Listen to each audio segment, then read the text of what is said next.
Mga kapatid, ang pagpapatawad ay napakahalaga. Bago tayo humarap sa Panginoon, bago tayo maghandog sa simbahan, bago tayo humarap sa Jesus Nazareno, ang una muna natin gawin, patawarin ang mga taong nagkasala sa atin.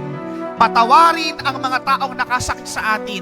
Unawain natin sila, sapagkat mga kapatid, mas mabuti nang tayo yung nagpapatawad kesa tayo yung humihingi ng tawad. Dahil ang marunong na taong nagpapatawad, panigurado, walang galit sa kanyang puso, sapagkat ang kanyang sinasabuhay, walang iba kundi ang ating Panginoong Hesukristo.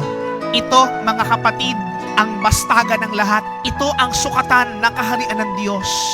Ito ang pamantayan ng ating Panginoong Hesukristo, ang pagpapatawad, ang pagpapakumbaba, ang pangunawa natin sa kapwa upang matamo natin ang kapayapaang ito na hangad sa iyo ng ating Panginoong Hesukristo. Mga kapatid, damhin natin ito, tanongin natin ang ating mga puso.